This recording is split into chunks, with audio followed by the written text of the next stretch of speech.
अस्सलाम वालेकुम। आज हम लोग 9th की न्यू बायोलॉजी बुक के चैप्टर 1 का नेक्स्ट टॉपिक देख रहे हैं, जो कि हमारे पास है theory and law. Last time हम लोगों ने जो है बायोलॉजिकल मेथड को डिस्कस किया था कि किस तरह से हमारे पास कोई प्रॉब्लम आती है तो उससे हम लोग हाइपोथेसिस निकालते हैं। हाइपोथेसिस से फिर हम लोग जो है कोई जो है डिडक्शन निकालते हैं। डिडक्शन से फिर हम लोग जो है एक्सपेरिमेंट्स करते हैं। एक्सपेरिमेंट से जो हमारे पास रिजल्ट आता है उसको हम लोग जो है फिर पब्लिश करते हैं। अब वो कहते हैं कि when experiments prove a hypothesis correct, वो कहते हैं जब एक्सपेरिमेंट से ये साबित हो जाता है कि जो हाइपोथेसिस पेश की गई है वो सही है, scientist use such hypothesis for making further hypothesis. अब वो कहते हैं जो साइंटिस्ट होते हैं या जो बायोलॉजिस्ट होते हैं वो क्या करते हैं कि इसी हाइपोथेसिस को यूज़ कर कर मज़ीद हाइपोथेसिस जो हैं वो बनाते हैं। when new hypotheses are again proved by experiments, अब वो कहते हैं अब आगे भी दोबारा भी जो क्या हुआ है कि वो हाइपोथेसिस जो है एक्सपेरिमेंट से सही साबित हुई हैं। The original hypothesis become a theory, तो जो ओरिजिनल हाइपोथेसिस थी उसको हम लोग थ्योरी बना देते हैं। A theory is supported by extensive evidences, एक थ्योरी को जो है बहुत ज़्यादा जो है वो एविडेंस के ज़रिए जो है वो सपोर्ट किया जाता है एंड इज़ रिपीटेडली वैलिडेटेड, और उसको जो है वैलिड किया जाता है बाय मल्टीपल रिसर्चेस, मतलब बहुत सारे रिसर्चेस करके उसको जो है वो ये जाहिर किया जाता है, ये साबित किया जाता है कि ये वैलिड है, ये ठीक है। फॉर एग्जाम्पल वो कहते हैं जैसे मिसाल के तौर पर the theory of evolution explain how species change over time through natural selection. वो कहते हैं जैसे हमारे पास एक थ्योरी है, थ्योरी ऑफ एवोल्यूशन, ठीक है, जो कि साबित करती है कि किस तरह से जो जानदार हैं उनके अंदर तब्दीलियां आई और वो नेचुरल सिलेक्शन के ज़रिए जो है वो आगे बढ़ते गए। Scientist keep on testing the theories by doing experiments. अब वो कहते हैं साइंटिस्ट जो होते हैं वो टेस्टिंग करते रहते हैं इन थ्योरीज पर एक्सपेरिमेंट्स के ज़रिए, ठीक है, वो टेस्ट करते रहते हैं कि आया कि ये थ्योरी गलत तो नहीं है। दे ट्राई देयर बेस्ट, वो अपनी बेस्ट कोशिश करते हैं टू डिसप्रूव द थ्योरी, कि ये जो थ्योरी है ये डिसप्रूव हो जाए, कहीं किसी तरह गलत साबित हो जाए। If theory is proved again and again, अब वो कहते हैं कि अगर ये थ्योरी जो है वो बार बार एक्सपेरिमेंट से के ज़रिए प्रूव्ड हो जाए, इट बिकम लॉ और प्रिंसिपल, ठीक है, तो उसको क्या किया जाता है, उसको लॉ या प्रिंसिपल बना दिया जाता है, एक कानून बना दिया जाता है। A scientific law is a uniform और कॉन्स्टेंट फैक्ट ऑफ नेचर। अब वो कहते हैं कि ये जो साइंटिफिक लॉ होता है ये क्या होता है, हमारे पास कॉन्स्टेंट फैक्ट होता है कुदरत का, ठीक है। द एग्जाम्पल जो कि बार बार चेंज नहीं होता, ये कॉन्स्टेंट ही रह जाता है। The example of biological law are, अब वो कहते हैं कि हमारे पास अगर हम बायोलॉजिकल लॉज की एग्जाम्पल्स लें तो हमारे पास हार्डी वेनबर्ग लॉ है, ठीक है, मेंडल्स लॉ ऑफ इनहेरिटेंस है। तो ये हमारे पास कुछ लॉज की एग्जाम्पल्स दी हुई हैं कि जो आपके लॉ बन चुकी हैं, कॉन्स्टेंट फैक्ट बन चुकी हैं हमारी कुदरत का। तो यहाँ पे आप जो है एक डायग्राम दी हुई कि किस तरह से सबसे पहले हमारे पास कोई बायोलॉजिकल प्रॉब्लम आती है, उस पर हम लोग ऑब्जर्वेशंस करते हैं, फिर उससे हम लोग एक स्टेटमेंट जो है वो बताते हैं, उस स्टेटमेंट पर डिडक्शन की जाती हैं। डिडक्शंस जो हैं वो क्या की जाते हैं, इफ़ एंड देन, कि अगर हम लोग जो है इस तरह कर लें तो क्या वाकई इसका इलाज जो बायोलॉजिकल प्रॉब्लम थी वो हमारी हल होगी या नहीं होगी। फिर उस डिडक्शन ग्रुप को जो है दो ग्रुप्स में कन्वर्ट कर दिया जाता है। एक हमारे पास एक्सपेरिमेंटल ग्रुप होता है, एक हमारे पास कंट्रोल ग्रुप होता है, जो कि दोनों जो है एक्सपेरिमेंट करते हैं। एक्सपेरिमेंट से जो है हमारे पास रिजल्ट आते हैं, अगर वो रिजल्ट जो हैं वो प्रूव्ड हैं, वो सही हैं, तो हम उनको रिपोर्ट करते हैं, किसमें हम लोग पब्लिशिंग कराते हैं, बुक्स लिखते हैं उनमें। फिर उन पर फर्दर टेस्टिंग की जाती है और उसको अगर वो जो है वो ठीक रहा है तो उसको थ्योरी बना दिया जाता है, उन हाइपोथेसिस को, वो जो हाइपोथेसिस है उसको थ्योरी बना दिया जाता है। और उस थ्योरी को फिर चैलेंज किया जाता है बार बार। अगर वो थ्योरी जो है बार बार जो है वो प्रूव हो रही है फर्दर टेस्टिंग के बाद, तो फिर उसको जो है एक लॉ बना दिया जाता है, एक प्रिंसिपल बना दिया जाता है। तो ये हमारे पास एक पूरा प्रोसेस है, प्रोसीजर है, मतलब कोई लॉ या प्रिंसिपल बनने का। नेक्स्ट वो मलेरिया एक एग्जाम्पल ले रहे हैं कि malaria an example of biological method. Biological method की जो है वो एक एग्जाम्पल ले रहे हैं जो कि हमारे पास मलेरिया, ठीक है। नेक्स्ट वो बात करते हैं कि malaria is a common disease. Malaria जो है कॉमन जो है वो डिजीज़ है इन मैनी कंट्रीज़, बहुत से ममालिक में, इंक्लूडिंग पाकिस्तान के साथ। You will know how biologist solve the biological problem concerning malaria. अब वो कहते हैं आप जान जाएंगे कि किस तरह से मलेरिया को कंसर्न करते हुए जो है इस बायोलॉजिस्ट ने इस बायोलॉजिकल प्रॉब्लम को किस तरह से सॉल्व किया। अब यहाँ पे एक जो है वो ब्रैकेट में दिया है कि इन ह्यूमन हिस्ट्री में malaria has killed more people than any other disease, कि किसी भी और डिजीज़ की निस्बत मलेरिया की वजह से सबसे ज़्यादा जो है लोग जो हैं वो मरे हैं। तो इस वजह से बायोलॉजिस्ट के लिए सबसे बड़ी प्रॉब्लम थी। तो इसको जो है उन्होंने किस तरह से बायोलॉजिकल मेथड के ज़रिए उन्होंने सॉल्व किया। सबसे हमारे पास पहली जो है biological problem, what is the cause of malaria. ठीक है, सबसे पहले हमारे पास मसला यही था कि मलेरिया वजह क्या है, उसकी वजह क्या है। तो ऑब्जर्वेशन की गई, this disease was known to physician of the ancient time. वो कहते हैं कि ये जो बीमारी थी ये पहले के दौर के जो हमारे पास पहले के दौर में जो है सामने आई मोर देन 2000 ईयर्स हो, तकरीबन 2000 साल पहले, in the last part of 19th century, तकरीबन 19वीं सदी के आखिर में। There were 4 major observation about malaria. वो कहते हैं 4 जो है बड़ी ऑब्जर्वेशन थी, मुशाहिदात थे मलेरिया के बारे में।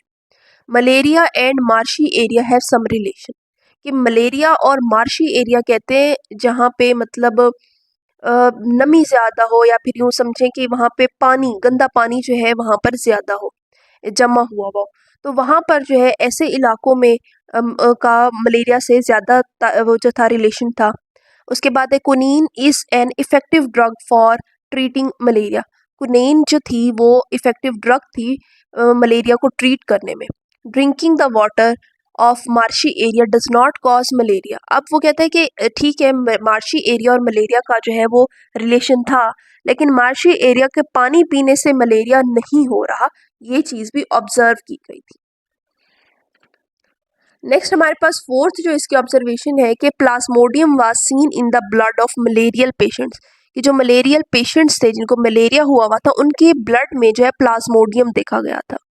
यहाँ पे वो बात करते हैं कि in 1878 French army physician Laveran did research on the causes of malaria. He took the blood from a malarial patient and examined it under microscope. अब वो कहते हैं एक जो फ्रेंच आर्मी फिजिशियन था उसने क्या किया, मलेरिया की वजूहात पे रिसर्च की। उसने क्या किया कि जो मलेरियल पेशेंट था उसका ब्लड लिया और उसको माइक्रोस्कोप के नीचे एग्जामिन किया। उसने नोटिस किया some micro organism in the blood, के खून के अंदर कुछ माइक्रो ऑर्गेनिज्म, छोटे छोटे ऑर्गेनिज्म है। These micro organism were was given a name Plasmodium. तो उन छोटे छोटे जो ऑर्गेनिज्म थे उनको प्लाज्मोडियम का नाम दे दिया गया। अब यहाँ पे इन्हीं ऑब्जर्वेशन से जो एक हाइपोथेसिस जो है बनाई गई। Biologist thought on these observation, biologist ने इन ऑब्जर्वेशन पे सोचा एंड डिस्कवर, और ये डिस्कवर किया एंड डिवेल्प अ हाइपोथेसिस, और उससे एक हाइपोथेसिस डिवेल्प कर ली। अब वो स्टेटमेंट क्या थी कि Plasmodium is the cause of malaria, कि मलेरिया की वजह क्या है, हमारे पास प्लाज्मोडियम है, क्योंकि उनके जो पेशेंट थे उनके ब्लड में प्लाज्मोडियम को देखा गया था। अब उसे डिडक्शन निकाली गई कि they develop a logical result, उन्होंने एक लॉजिकल रिजल्ट निकाला by taking this hypothesis as true. इस हाइपोथेसिस को सही मानते हुए उन्होंने एक रिजल्ट निकाला। द डिडक्शन थी if plasmodium is the cause of malaria, कि अगर प्लाज्मोडियम ही मलेरिया की वजह है, then all malarial patient should have plasmodium in their blood. तो तमाम वो मरीज जिनको मलेरिया हुए उनके ब्लड में प्लाज्मोडियम लाजमी होना चाहिए, अगर मलेरिया की वजह प्लाज्मोडियम है तो। फिर उससे एक्सपेरिमेंट्स किए गए। अब एक्सपेरिमेंट्स कैसे हुए, वो कहते हैं कि in order to test the deduction, वो कहते हैं इस डिडक्शन को टेस्ट करने के लिए बायोलॉजिस्ट परफॉर्म एक्सपेरिमेंट्स। जो बायोलॉजिस्ट थे उन्होंने एक्सपेरिमेंट्स किए। दे एग्जामिन द ब्लड और सैंपल ऑफ 100 मलेरियल पेशेंट्स। उन्होंने क्या किया कि 100 जो वो पेशेंट्स जिनको मलेरिया हो चुका था उन 100 पेशेंट का ब्लड का मुआयना किया and 100 healthy person under microscope, और 100 ही हेल्दी लोगों के जो है ब्लड का मुआयना किया माइक्रोस्कोप के नीचे। The following was the result of these experiment. तो जो एक्सपेरिमेंट से रिजल्ट आए वो ये थे कि most of the malarial patient had Plasmodium in their blood, कि बहुत ज़्यादा तकरीबन जो हमारे पास पेशेंट्स हैं, मलेरिया के पेशेंट्स हैं, उनके ब्लड में प्लाज्मोडियम पाया गया। This result proved that hypothesis Plasmodium is the cause of malaria was true. अब वो कहते हैं इससे ये साबित हो गया कि जो हाइपोथेसिस थी हमारे पास के प्लाज्मोडियम ही मलेरिया की वजह है वो सही साबित हो गई। यहाँ पे हमारे पास एक ब्लॉक दिया है कि इन एक्सपेरिमेंट्स में the malarial patient were the experimental group. इसमें हमारे पास जो मलेरियल पेशेंट्स थे वो एक्सपेरिमेंटल ग्रुप में थे, while the healthy person were in the control group, जबकि जो हेल्दी पर्सन थे उनको हम लोगों ने कंट्रोल ग्रुप में रखा हुआ था। अच्छा जी, नेक्स्ट वो बात करते हैं कि बायोलॉजिकल प्रॉब्लम 2। अब हमारे पास दूसरी प्रॉब्लम क्या थी कि how plasmodium get into the blood of man, कि प्लाज्मोडियम किसी भी इंसान के ब्लड में जा कैसे रहा है। ठीक है, तो नेक्स्ट वो बात करते हैं कि the next biological problem was to learn about how plasmodium get the blood of man, कि ये प्लाज्मोडियम जो है किसी भी इंसान के ब्लड में जा कैसे रहा है। Biologist were having following observation, फिर इस चीज़ पर ऑब्जर्वेशन की गई कि ये कैसे किस तरह से जा रहा है। तो इसमें क्या देखा गया कि malaria is associated with marches, malaria जो है वो ऐसे मार्शेस वाले इलाकों से जो है वो एसोसिएट थी। Drinking water of marches did not cause malaria, लेकिन वहाँ का पानी पीने से तो मलेरिया नहीं हो रहा था। ये दो ऑब्जर्वेशन जो है वो देखी गई। When biologists considered these observations, वो कहते हैं बायोलॉजिस्ट ने इन ऑब्जर्वेशंस को देखा, they thought, उन्होंने सोचा that plasmodium was not in the marsh water, फिर उन्हें ये अंदाज़ा हुआ कि जो प्लाज्मोडियम है ये मार्श वाटर के अंदर तो नहीं मौजूद है, तो फिर कहाँ पे मौजूद है। अब फिर इस चीज़ की ऑब्जर्वेशंस की गई।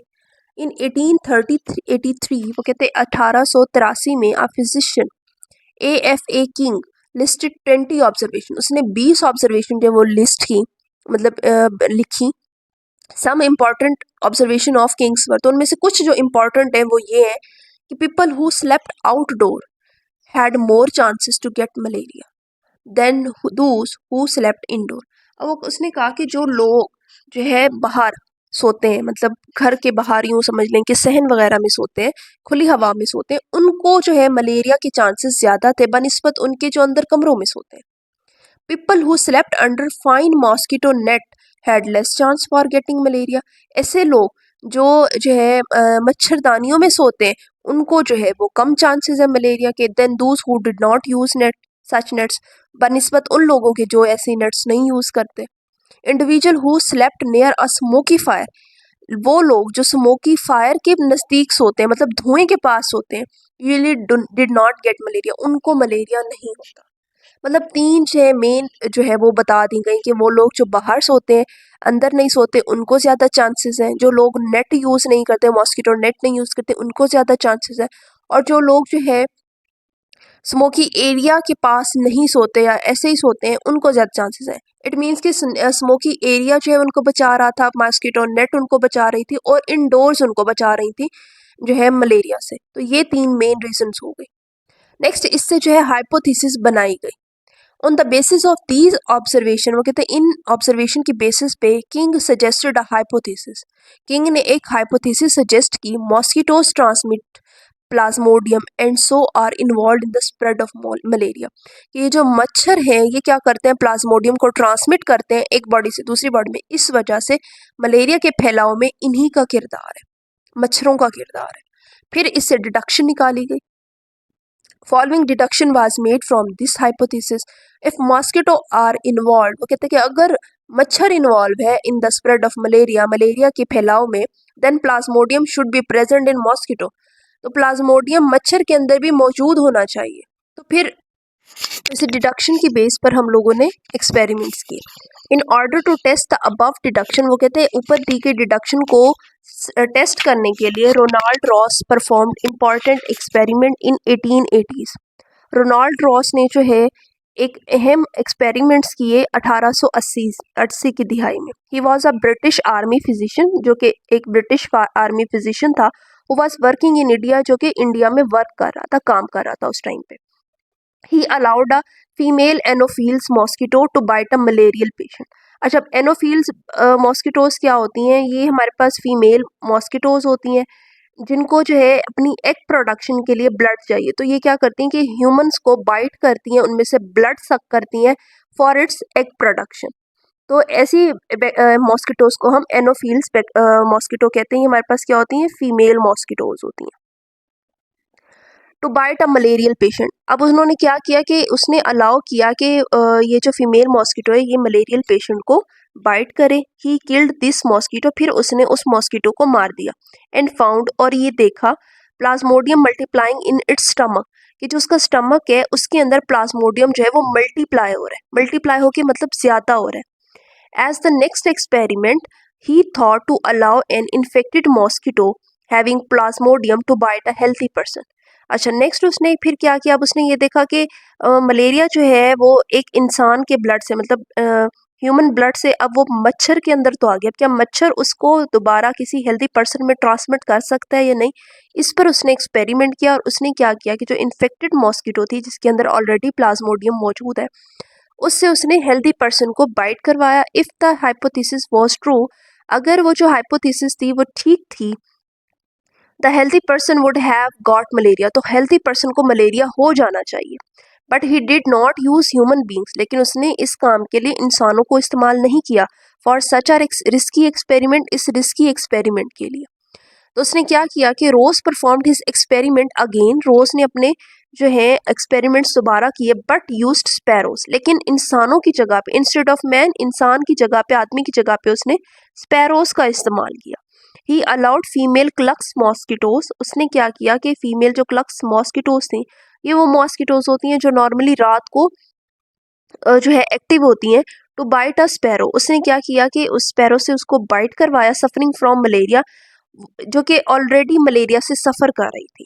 ठीक है, एक मतलब मलेरिया में सफ़र करती हुई स्पैरो को उसने एक मच्छर से, मॉस्किटो से बाइट करा दिया। देन ही स्टडीड, फिर उसने स्टडी की some of these mosquitoes at different time, मतलब इन कुछ मॉस्किटोज को उसने मुख्तलिफ वक्तों में जो है स्टडी किया। ही फाउंड दैट, उसने ये देखा, Plasmodium multiplied in the wall of mosquito stomach, कि स्टमक, मॉस्किटो का जो स्टमक है उसमें प्लाज्मोडियम जो है वो मल्टीप्लाई हो रहा है। And then moved into salivary glands, और मल्टीप्लाई होने के बाद स्टमक से वो फिर उनके स्लाइवरी ग्लैंड्स में पहुंच जाता है।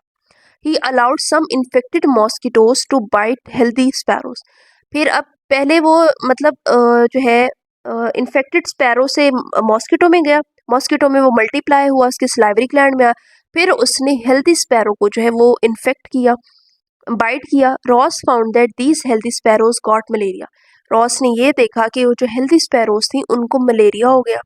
When he examined the blood of these sparrows, और फिर जब उसने इन स्पैरोज के ब्लड को एग्जामिन किया, उनका जो है उनको देखा, he found many plasmodia in it, तो उसने क्या देखा कि उसके ब्लड में बहुत सारा प्लाज्मोडिया मौजूद है। So it proved the hypothesis, तो इससे ये हाइपोथेसिस तो साबित हो गई कि मॉस्किटो ट्रांसमिट प्लाज्मोडियम, के मच्छर ही हैं जो प्लाज्मोडियम को ट्रांसमिट करते हैं।